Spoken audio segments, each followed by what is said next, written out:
Բարև ձեզ, Factor TV հյուրը հայ հեղափոխական դաշնակցության բյուրոյի անդամ, Հայաստան խմբակցության падգամավոր եւ падգամավորի տեխնացու Լիլիթ Գալստյանն է, բարև ձեզ, Տիկին Գալստյան։ Արդեն հայտնի է, որ ձեր դաշինքը վերահաշվարկ է պահանջել մի քանի ընտրատեղամասերում եւ հայտարարել եք, որ դիմելու եք նաեւ սահմանադրական դատան վիճարկելու ընտրությունների արդյունքները, այդ պրոցեդուրալ բաները շատ չխորանանք, հա, եթե գլոբալ Ինչու իշխանափոխություն չստացվեց Գյումրի 2 սցենարով, որ հաճախ ընդդիմության ձեր դաշտից այդ սցենարը բերվում էր հավանական որպես տարբերակ։ Շնորհակալություն հրավերի համար եւ այս առիթի համար քննարկելու վերլուծելու են իրականությունը, ինչի մեջ ապրում ենք, թեև ամբողջական վերլուծության համար դեռ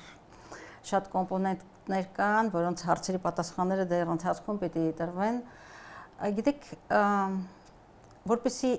մեր գնահատականը օբյեկտիվ լինի, հավանաբար պետք է ընդհանրապես նայել այն քաղաքական մթնոլորտին, քաղաքական իրականությանը եւ իրողություններին, որոնք նախորդել են ընտրություններից առաջ եւ նաեւ բուն ընտրությունների օրը, այսինքն քաղաքական միջավայրը ինչպիսին է Հայաստանում, իսկ մեր գնահատմամբ եւ իմ գնահատմամբ եւ ես բազմիցս այս տաղավարում հեչեցրել եմ, Հայաստանը վաղուց բռնատիրական երկիր է, բռնատիրության խորացող իրականություն եւ մեկ անձի ձեռքում կենտրոնացած իշխանության բոլոր ջղերը։ Եվ նայեք Գյումրի 2-ը ինչու չստացվեց։ Ես կարծում եմ, այս հարցը գոյության իրավունք ունի, եթե մենք հաշվի առնենք, որ ընտրությունները արդար են եղել են առանց բռնաճնշումների, առանց ցինիզմի, առանց քաղաքական հալածանքների եւ այլն։ Ուրեմն այդ հարցը հնչեցնելուց առաջ պիտի խորապես գնահատենք մենք սովորական միջավայրում նորմալ ընտրություններ ունեցանք, թե ընտրություններին նախորդող ողջ ժամանակահատվածը, ընդ որում նախընտրական շրջանը շատ ավելի վաղ էր սկսվել, եւ ուրեմն այս բռնությունների, քաղաքական հալածանքների, ինչ ասեմ, ցինիզմի, քաղաքական լպիրշության, ամենաթողության պայմաններում ակնկալել արդյունքներ կամ քաղաքական տեխնոլոգիան, քաղաքական հաշվարկների մաքուր, այսպես բան վերջնարդյունք մի քիչ միամիտ կգնաք, այսինքն Գյումրի 2 չստացվեց ձեր գնահատած հալածանքների պատճառով։ Ոչ միայն հալածանքների, ընդհանրապես քաղաքական միջավայրի եւ նաեւ այս իշխանությունները, որոնք Գյումրիից հետո շատ ավելի իրենց ընտրակեղծարարության, ցինիզմի, բռնությունների մեջ այլ ավելի կատարելագործվեցին, որովհետեւ բնականաբար մի կողմից մենք էինք հայտարարում Գյումրի 2-րդի հնարավորության մասին, մյուս կողմից նաեւ իշխանությունը իսկ բոլոր քաղաքական հնաբնակները այդ մասին հաստատումներ են անում, որ այս իշխանությունները նախորդ բոլոր ժամանակը անկախությունից այս կողմ եղած որևէ ընտրություն իր մասսայական կեղծարարությունների կատարելագործվածության եւ ռեկորդների ուրեմն իմաստով, ընտրակեղծարարությունների եւ տեխնոլոգիաների այսպես բարձր մակարդակով վատ իմաստով, էլի բացասական իմաստով երբեք այսպիսի ընտրություններ Հայաստանում ներողություն, եկեք բաժանենք ինչ որ հատվածներում նաև լցոնումներ են եղել ընտրակեղծիքների, ինչ որ կարուսելի վայրն, բայց խնդիրը դա չի։ Ընտրությունը միայն ընտրության վերջին օրը չի։ Ընտրություններից առաջ ընտրություններին բուն ընտրությունների օրվա նախորդող ժամանակաշրջանն էր, երբ որ Նիկոլ Փաշինյանը այսպես լուսաբացից 24/7 ռեժիմով նախ այդ երրագլուխ վիշապների դևերի մասին բոլորին բանտերը կողելու, ծնկի բերելու, ես կարծում եմ նույնիսկ ձեր տաղավարը պետք է հարգենք եւ այն բառապաշարը, որ Փաշինյանը օգտագործել էր իր հակառակորդների եւ ընդհանրապես հասարակության տարբեր ներկայացուցիչների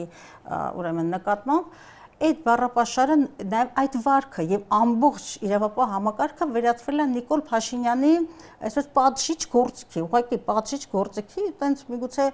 ինչ ասեմ, միապետությունները նույնիսկ որևէ հրահանգ կամ հրովարտակ տալուց առաջ միապետները մտածում են, թե հանրային ինչ ընկալում դա կունենա, բայց մենք բոլորս ականատես էինք լինում, որ իր հետագծում ցանկացած խոչընդոտ մարդու տեսքով, անձի քաղաքական ուժի տեսքով ինքը պատժում էր, եթե իրեն հակառակ տեսակետ էր հայտնվում։ Եվ ուրեմն ընտրական գործընթացներին գնահատական տալու մասին նախընտրությունը ժողովրդավարության մասին է։ Հայաստանն եւ ժողովրդավարությունը վաղուց բաժանվել են։ Հայաստանը եւ ժողովրդավարությունը բաժանված են միմյանցից եւ այսօր խոսել բուն ընտրությունների օրվա սոսկ այդ պահի ընտրակեղծիքների մասին բոլորովին ճիշտ չի եւ ընդհանրապես անընդունելի է դες նաև այստեղ կգումարի այն հանգամանքը, որ նաև տեսեք միջազգային դիտորդական առաքելությունները, որ գալիս են, չեն գալիս բուն ընտրություններ, ունեն երկարաժամկետ դիտորդական առաքելություններ, որոնք գալիս են եւ ծանոթանում են բուն ընտրությունների նախորդող քաղաքական միջավայրին, քաղաքական կլիմային, մարդու իրավունքներին, օրենսդրական, ուրեմն օրենսդրական հնարավոր փոփոխություններին եւ այլն, եւ բուն ընտրությունների օրը։ Իսկ ես թույլ եմ տալիս ամենայն վստահությամբ ասել, որ այս համատարած բռնաճնշումների եւ ակնհայտ միջամտությունների պայմաններում ընտրությունների օրվա բուն ընտրությունների օրվա միայն հանգել կամ կառուցել եզրակացությունը բուն ընտրությունների օրվա վրա, ուղղակի քաղաքական տարածաշրջանատեսությունն է եւ անթույլատրելի։ Գնահեք Տիկին Գարցյան, այստեղ մի նշում 21-ի համեմատ Հայաստան դաշինքը կրճատել է իր ձայները 10% ըստ էության մի քիչ էլ ավելի դուք նվազ մանդատ կունենաք 11 կամ 12 մանդատ կապված ԲՀԿ-ի ճակատագրի հետ 145,000 քվ, ուժեղ Հայաստան 340,000 ԲՀԿ-ին էլ եթե գումարենք մի կես միլիոն քվ ստանում է հավաքական 615,000 ես հաշվել եմ, այսինքն բավականին շատ է։ Նայեք, ես ասեմ Կներեք, ես հարցս ավարտեմ, դուք կպատասխանեք, հա, ԿՊ-ն էլի է աճել, ԿՊ-ն էլ է աճել, մասնակցությունը բավականին բարձր։ Եթե բռնատիրություն է, ճնշումներ են, ձեր ընտրողները ինչու չվախեցան գնալ ընտրատեղամաս, չէ՞ որ նրանք հաշվե հարդարից կվախենան։ Ես վստահ եմ պետական աշխատողներ էլ են ձեզ քվեարկել, զինվորականներ էլ, այսինքն չկա այդպես միասնական պնդում, որ զինվորականները իշխանությանը քվեարկեցին, այդպես չի էլի, գիտեն։ Ուզում եմ ասել, եթե պես վախի համատարած մթնոլորտեր, ընդդիմությանը այդքան ով գնաց քվեարկեց, չէ՞ որ նրանք կվախենային իրենց կաշվի համար, չէին դուրս գտեն։ Նայեք, այնուամենայնիվ ես չեմ ուզենա, որ մեր հասարակության մասին համատարած մի գնահատական տանք, որ բոլորը վախեցած են, գետնատարած են եւ այլն եւ այլն։ Մեր ձայնը, ես խոսում եմ Հայաստան դաշինքի եւ քաղաքական դաշնակցության եւ ընդհանրապես Հայաստան դաշինքի մասին, մեր ձայները մաքուր քաղաքական այնուամենայնիվ մեր ձայները մաքուր քաղաքական ձայներ են եւ մեր քաղաքական ուժը անցնող եթե ոչ 8 տարիների, բայց գոնե 5 տարիների ընթացքում հալածանքների այնպիսի դարբնոցով անցել, ընդ որում նույնիսկ ընտրությունների բուն օրը, երբ որ 100-ից ավելի կալանքներ եղան եւ մարդկանց Գյումրիից տեղափոխում էին Երևան եւ այլն ստեղծում էին մի քաոս, խառնաշփոթ, վախի մթնոլորտ, որպեսզի ուղղակի սա ուղիղ ազդեցություններ քվեի եւ ձայն ազատ կամ արտահայտության վրա։ Այո, ես ասում եմ, որ մեր թիմը տոկուն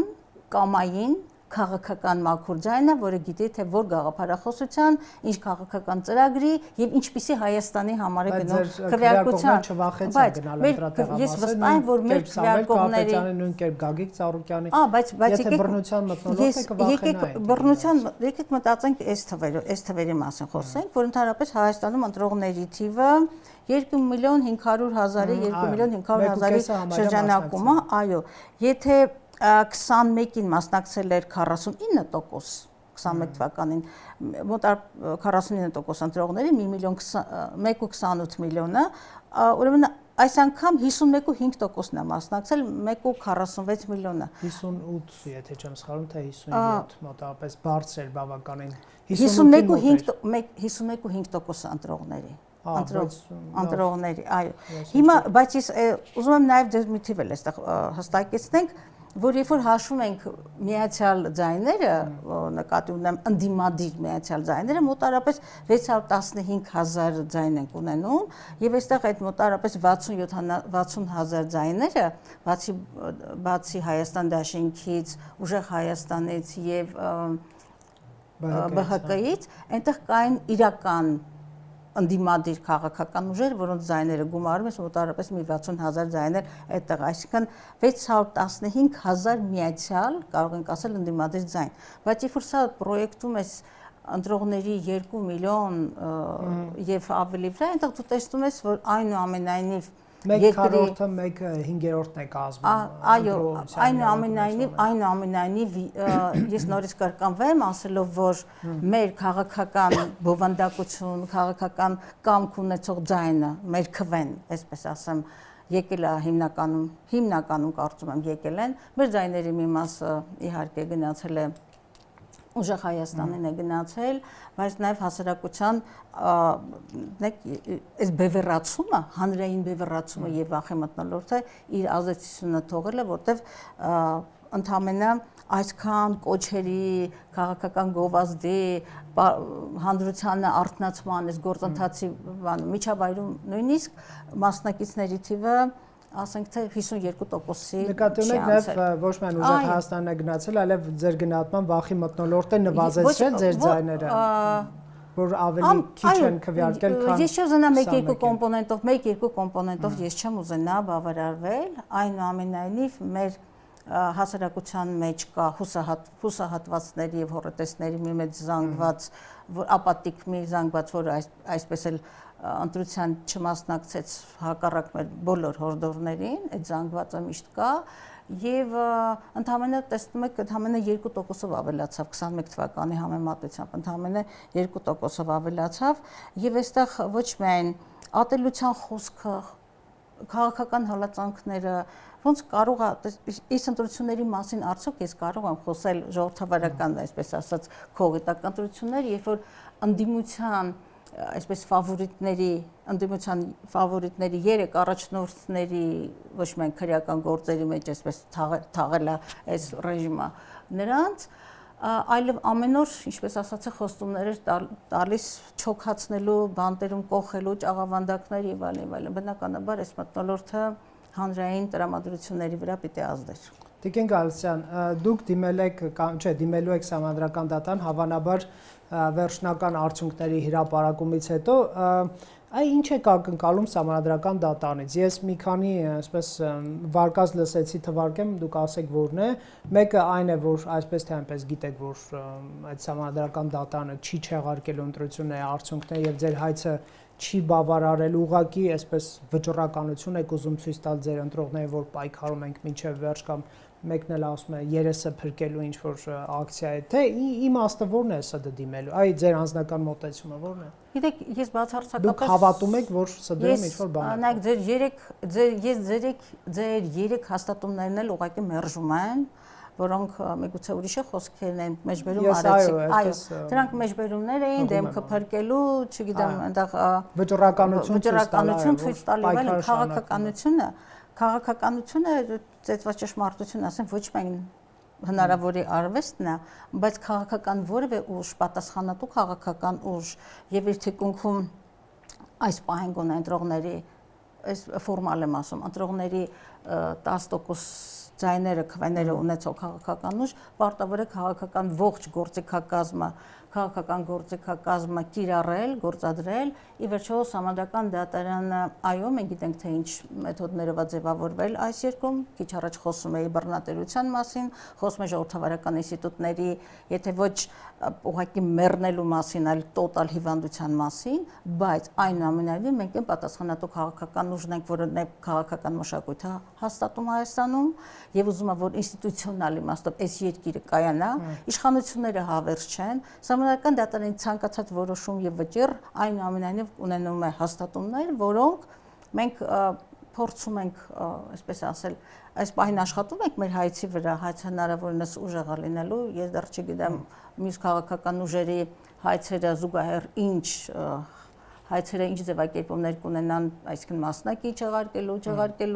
վիճարկելու եւ այլն, դա էական չի, բայց որ գոնե այս պահին 3 քաղաքական ուժ դիմելու է Սահմանադրական դատարանին եւ այստեղ մեր քաղաքականացա խոսում է մեր քաղաքական պատասխանատվության մասին եւ մեր գործիքակազմը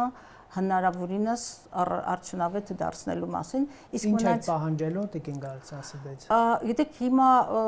զանգվածն է գոյանում, հայցի ամբողջ զանգվածն է գոյանում, ըստ էության, ըստ փաստերի խորքայնության համակողմաններում կուսումնասիրվի եւ կձևակերպվի համապատասխան հայցը։ Չեղարկելու պահանջ թե ես հիմա ոչ թե դժվարանում եմ ասել, բայց այս պահին ճիշտ չեմ համարում։ Իրավական ձևակերպումը կտրվի ըստ փաստարկների այս կամ այն կողմի, որովհետև փաստարկների ամբողջական, այսպես քարտեզ ունենալուց հետո ձևակերպումների իրավաբանական խումբ աշխատում։ Այնուց ճամբարից էլ ձայներ լսվում, որ քանի որ ընդդիմադիր տարբեր ուժեր, ուժեղ Հայաստանը, Հայաստան Դաշինքը, Բարգավաճ Հայաստան, տարբեր, այսպես ասենք, մեղադրանքներ են եղել իրավաբանների կողմից ընտրակաշառք բաժանելու դեպքերի վերաբերյալ, ուրեմն պետք է չեղարկվեն ընդդիմության մանդատները կամ հայց ներկայացվի ընդդիմության որոշ падգամավորների այսպես մանդատից զրկելու հարցի վերաբերյալ ինչ մեկնաբանություն ունեք, հավանական է այդպիսի բան լինի։ Քաղաքական մեծամասնության այսօրվա հայտարարությունների հետ եք դուք։ Չէ, ես ԿՊԱ-ականներին անմիջապես նկատի չունեմ, ընդդիմությունը ասում է, որ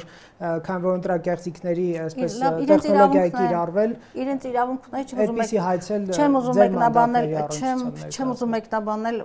ճիշտ ասած անհասուն, ոչ հասուն հայտարարություններ են, իրենց իրավունքները թող պայքարեն։ Տիկին Գալստյան, մյուս հարցը, հիմա մենք կտեսնենք ամսի կիրակի օրը ԿՀ-ն ինչ է ասում։ ԲՀԿ-ի հարցը պարզ կդառնա վերջո վերահաշվարկներից հետո դուք արդեն ասել եք, որ գնում եք սահմանադրական դատարան։ Չգիտեմ, ինչ որ մեկը հավատում է, որ ՍԴ ձեր հայցը ընդունելու է թե չի ընդունելու։ Դրանից հետո ենթադրենք չի ընդունում, չի չեղարկում ընտրությունների արդյունքները, ամենամեծ հավանականությամբ սցենարը, եթե անկեղծ ասենք, դա է։ Դուք մանդատ վերցնելու կողմնակից եք, թե ոչ։ Ձեր անձնական տեսակետն եմ ես հարցում, քանի որ ձեր ուժը դեռ ՍԴ-ից հետո երևի թե պետք է վերջնական այսպես Այն շնորհակալություն այս հարցի համար։ Ես մեկ անգամ հաստատեմ, որ սա իմ անձնական մոտեցումն է։ Մենք դեռ բնականաբար մենք քննարկման ընթացքի մեջ ենք, բայց դեռևս վերջնական որոշում չունենք։ Իմ մոտեցումը ցանկացած քաղաքական քայլ պիտի կշռվի եւ գնահատվի արդյունավետությամբ։ Մանդատ վերցնելը, չվերցնելը, չգիտեմ խորհրդարան գնալը կամ չգնալը, սահմանադրական դատարան դիմելը իր արդյունավետությամբ, նպատակահարմարությամբ եւ ամբողջ քաղաքական համատեքստի մեջ։ Իմ մոտեցմամբ, ինչպես արդեն իմ ամբողջ նախորդ գնահատականները կամ խոսքս այն մասին էր, որ ընտրությունները մեծ կեղծարարությամբ են տեղ ունեցել եւ կեղծիքները ոչ միայն ընտրության օրինակ Բարգավաճ Հայաստանի նկատմամբ վերաբերմունքը այստեղ մի քանի տեղամասեր երբ որ բացում են, դու տեսնում ես դրանք բոլորովին էլ տեխնիկական բնույթի չէին, այլև համակարգված խոչընդոտում էր, որպեսզի այդ մի քաղաքական ուժը չմտնի, իսկ բոլորին ակնհայտ է, թե այդ մեկ քաղաքական ուժի չմտնելով քաղաքական կոնֆիգուրացիան ինչպիսի տեսք է ստանում, այդ հայտնի երկու երրորդի մասին է խոսքը կամ 3/5 մի խոսքով։ Ես այն տեսակետ ունեմ եւ այն համոզումը ունեմ եւ ինձ համար դա այլայական, հակառակ շատերը փորձում են նվաստացնել մեր ընդդիմադիր քաղաքական ուժի Հայաստան դաշինքի անցնող 5 տարիների խորհրդարանական գործունեությունը շատերը փորձում են նվաստացնել, քանի որ Նիկոլը մնաց, դուք տապալել եք։ Եթե քանի որ Նիկոլը մնաց իշխանության, դուք տապալել եք։ Շատ պրիմիտիվ եւ պարզունակ գնահատական է, որի հետ ես բացարձակապես համաձայն չեմ։ Ես չեմ ուզում նաեւ մենք ինքնադատապետմամբ ոչ թե մեր քաղաքական ուժը, մեր հասարակությունը ինքնադատապետմամբ զբաղվի, որովհետև որևէ եզրակացություն պիտի նախորդի ամբողջական եւ խորքային վերլուծություն, որի մեջ նաեւ աշխարհաքաղաքական միջավայրն է մտնում, ընդ որում ես պիտի ասեի, որ ընտրությունների միջամտությունը նաեւ արտաքին ուժերի կողմից միջամտությունները եւ այս չլսված բաներ Մակրոնի Թրամփի եւ այլնի կողմից միջև ընտրությունները իրենց փոքր կրտսեր եղբորը աջակցելու ուսին թփթփացնելը սա ուղղակի անթույլատրելիության ծիրի մեջ էր եւ մեր ինքնիշխանության նկատմամբ խորը արգահատանք կամ անհարգանք։ Ես ուզում եմ ասել նորից այո հարցի վերադառնամ, որ այնուամենայնիվ հակառակ որոշ տեսակետներին մենք 5 տարի մեր գործունեությունն է խորհրդարանում այո իշխանափոխության ցանկալի նպատակակետին չենք ասել, բայց մենք նաև թեկուզ այն պատկերը, որ այսօր խորհրդարանում Նիկոլ Փաշինյանն ապագա առաջիկա խորհրդարանում Նիկոլ Փաշինյանը ոչ միայն չունի 2/3, այլև 3/5-ն այսօր մեծագույն հարցականի տակ եւ պատկերը ցույց է տալիս, որ Բարգավաճ Հայաստանն ըստ էության մտնելու է խորհրդարան եւ այն ահռելի աշխատանքը թե արտաքին ճակատում, թե ներքին ճակատում եւ քաղաքական պուլսը անընդհատ պահելը եւ խորհրդարանում Փաշինյանի քաղաքական ուղեգիծը մերկացնելը դա ընկած է եղել Հայաստան դաշինքի Հայաստան դաշինքի, թե խորհրդարանական աշխատանքի, ուրեմն ծավալի մեջ եւ արտախորհրդարանական մենք կարողացել ենք, փորձել ենք նվազագույնը ամեն ինչ արել ենք եւ մեր պայքարը անկեղծ է եղել եւ աննահանջ։ Մենք փորձել ենք թե խորհրդարանական եւ այսպես փողոցային պայքարի, արտախորհրդարանական պայքարի համադրությամբ կարողանալ Հայաստանում իրավիճակ փոխվել։ Ամբողջական իրավիճակը փոխել ենք իհարկե ոչ։ Թույլատրել ենք իշխանությանը, բնականաբար այո, եւ այս պահին այս մասին խոսում է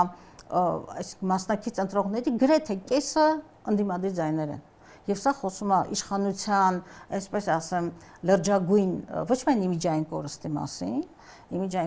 մասին, այլև այդ ոտքի տակի հողը այնուամենայնիվ ոտքի տակի հողը երերուն է, եւ գիտեք, ես մի հանգամանքի, եւ այս համատեքստում ես կարծում եմ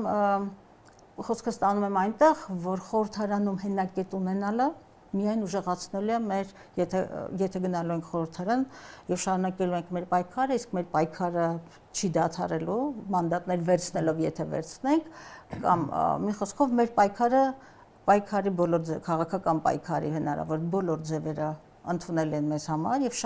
շարունակելու է եւ այսինքն բնականաբար մենք այսօր բավարարված չենք, բայց գնահատում ենք մի փոքր հանգրվան, նույնիսկ եթե մեր ձայների նվազում ենք, մենք արձանագրել ֆիզիկական, այսպես չափելիության իմաստով, բայց նախ մենք շնորհակալ ենք մեր ընտրազանգվածին։ Կներեք դուք կողմ եք մանդատը վերցնել։ Ես կարծում եմ ես անձնական տեսակետն է եւ դա լրացուցիչ հենակետ է սահմանադրությամբ քեզ օժտած որպես ընդդիմություն գործիքակազմը լիարժեք ամբողջովին օգտագործելու եւ պայքարը շարունակելու համար։ Սա իմ անձնական մոտեցումն է։ Իրական ձեր ասածի մեջ թող ինձ ներվի այսպես սուբյեկտիվ ինչ որ իմ տեսակետը հայտնել կա տրամաբանություն, որովհետև Հայաստանում իշխանափոխությունը լինի փողոցային թե ընտրական ձևով պետք է լեգիտիմություն ունենա, սահմանադրական կարգու կանոնով պետք է լինի, այսինքն չկա այնպես իրավիճակ, երբ որ խորհրդարանը չմասնակցի իշխանության փոփոխության հարցին։ Լինի դա, չգիտեմ, impeachment-ով, թե այլ կերպ, այսինքն ձեր այդ տրամաբանությունը, որ գնալ խորհրդարան եւ այնտեղ շարունակել, այդ ընդդիմադիր պայքարի տրամաբանության մեջ ունի ինձ թվում է լեգիտիմություն եւ բայց չգիտեմ դուք կկարողանաք ձեր կողմնակիցներին համոզել, ես չգիտեմ նաեւ նրանց նշաձողը ինչքանն է եղել ձեզ ընտրելիս, այսինքն նրանք ձեզ իհարկե դիտարկել են իշխանության հավակնորդ, որ եկել քվեարկել են, բայց ընդդիմադիր աշխատանքի քվե տվել է կամ դուք ինչպես եք նրանց համոզելու, որ ընդդիմադիր աշխատանքն էլ է արդյունավետ եւ կարող է իշխանափոխության բերել։ Մեկ անգամ եւս հաստատելով, որ սա դեռևս իմ անձնական տեսակետն է եւ մենք այս ֆիքսեցինք, որ սա ձեր տեսակետն է։ Դեռ այո, ամբողջական քննարկում չենք ունեցել։ Բայց գիտեք, այս օրերին սոցիալական ցանցերում հատկապես սոցիալական ցանցերում ես էմոցիոնալ պոռթկումներ տեսնում եմ։ Դրանց մի մասը իսկապես անկեղծ մարդկային քաղաքացիական պոռթկումներ են, որոնք ուղղակի զզվել են այս իրականությունից եւ ուզում են բաժանվել այս բռնատիրական անարժանապատիվ Հայաստանը ոչնչացնող քաղաքական ուժից եւ ուզում են ուղղակի իրավիճակի փոփոխություն, որտեղ այլևս շնչահեղձ է լինում այս քաղաքական միջավայրում։ Այս տեսակետը ներողություն, այս տեսակետը կա, որոնց անկեղծությանը ես հավատում եմ եւ կա մի խումբ, որոնք թաքնված այս կամ այն քաղաքական հովանոցի տակ իբրև փորձագետներ են հանդես գալիս եւ որպես սրամտությամբ ասենք թե ասեմ, մեզ փորձում են օգտակար խորհուրդներ տալ եւ հանրային կարծիք են, opinion maker-ներ են իբրև թե եւ կարծիք են ձևավորում։ Ընդ որում այդ կարծիք հայտնողների մի մասը Ինչպես ասացի, այս կամ այն քաղաքական անձրևանոցի տակ են թաքնված եւ եթե այդքան խորի մասն են, խորագիտակ էին, քաղաքական վիրտուոզ տեխնոլոգներ էին, ժամանակին անցնող անկախության այս բավական երկար տարիներին դուք ունեք շանսը թե ձեզ փրկելու, թե Հայաստանը փրկելու, թե ձեզ աֆիլիացվող քաղաքական ուժի, այսպես իմիջը փրկելու, այնքան ականջները այսինքն ականջները հստակ են այդ այսպես ասած օգտակար խորհուրդ տվողների եւ այս նույնիսկ երբ որ նրանցից մի մասը կարողանան այսքան քաղաքացիական եւ քաղաքական պատասխանատվություն, ազգային պետական մտածողություն ունենալ, հալածանքների մի ամբողջ այսպես արշավ, որ նախաձեռնվել էր Հայաստան դաշինքի նկատմամբ, որը բնականաբար իր բացասական հետևանքը թողեց նաև մեր քվեների վրա։ Եթե մի քիչ ազգային պետական մտածողություն ունենային եւ մի քիչ այդ վարձատրվելու այսպես խոհանոցից մի քիչ հեռու մնային, շատ ավելի լավ պատկեր կունենային։ Իսկ ամեն քաղաքական ուժ ինքն է իր քաղաքական հետագծի թե պատասխանատուն եւ նաեւ ինչ ասեմ, իր գործունեության համար ինքն է պատասխան տալու։ Ես կարծում եմ մենք այսօր մի կարևորագույն խնդիր ունենք մեր ընտրողի հետ ուղղակի լավ կոմունիկացիա շարունակելը, բացատրվելը, հասկանալը ինչ ենք անում եւ մեր որ քայլը ինչ արդարացումներ կամ ավելի շուտ ինչ հիմնավորումներ ունի։ Ինչպես ասացի, վերջնական որոշում չունենք, բայց մեր ցանկացած որոշում պիտի հիմնավորված լինի եւ արդյունավետ։ Տիկին Գալստյան, շնորհակալ եմ Factors TV գալու համար։ Հարգելի հեռուստադիտողներ, հյուրընկալել ենք Հայեղափոխական դաշնակցության բյուրոյի անդամ եւ Հայաստան խմբակցության պատգամավոր եւ պատգամավորի թեկնածու Լիլիթ Գալստյանին։